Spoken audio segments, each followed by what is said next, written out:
We are in the midst of the college application season for high school students, but these days, finding the right university can come with sticker shock. 40 years ago, the yearly average tuition for a four-year college was just over $10,000. Fast forward to today, and that number has nearly tripled, getting close to $30,000 a year.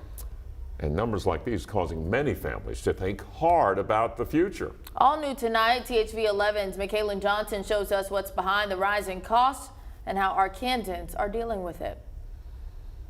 Adriana Davis just sent her daughter off to Arkansas Tech for her first semester. It was perfect, but it comes with a very, very high price tag. The final number on the dotted line came out to more than $25,000 for 1 year. I was shocked. I was in college for 10 years, and I had never seen tuition that expensive. Melissa Lasley is the mother of multiple in-state college students and finds herself in the same boat. I don't remember them being quite that high. So I had a private out-of-state tuition, and it's comparable to what we're paying now for in-state. With such high tuition costs, Lasley's family is stretching their dollars. Organizing my bills and living on a nickel like it's a dime. In the last 2 decades, the continuous rise in tuition isn't just affecting families. It's an issue that even university administration are struggling with. So we're doing everything we can to make sure we keep costs down.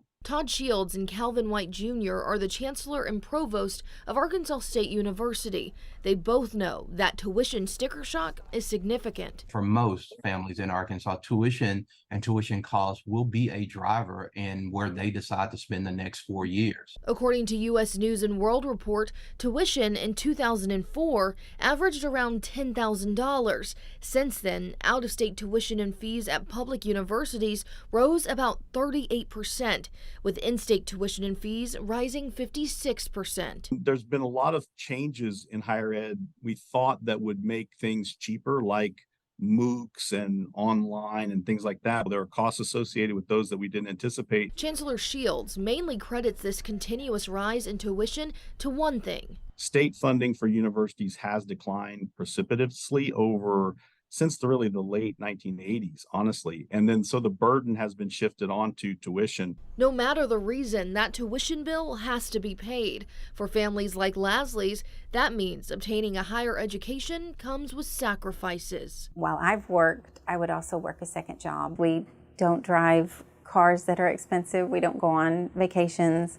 We don't buy new clothes. Both mothers and educators agree tuition is just a fraction of the problem. And when they get there, they realize that the fees are as much or more than the tuition is. Things like books, meal plans, and housing, along with other school-related fees, add thousands of dollars to college expenses. It's just a little overwhelming because you think you're paying one cost and then you get another bill and then another one comes. The payment plan that she chose was around about $850 a month. And we knew that that was not going to be sustainable, not for us, not for her. Hearing what both families have to do for their students to get an education begs the question, what's it going to take for tuition to dip back down? It's going to take the country realizing that we're all better off the more educated our state is. On a national level, the same thing is true. At ASU, administrators are working to make tuition less of a burden, with the hope it allows students to not sacrifice a dream for $1. What you see in the tuition, that's what you get.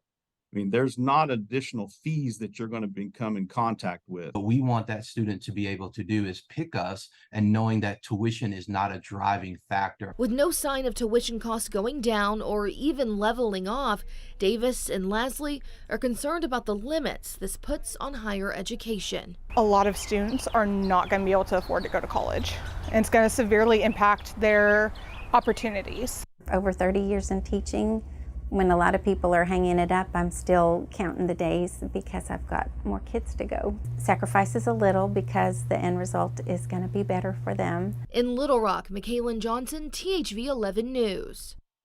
Ultimately, inflation, rising administrative costs, and reduced state funding for higher ed keep college costs high. But some recent reports say if tuition continues to rise, demand will go down, which in turn could cause colleges to decrease prices to attract students to their campus.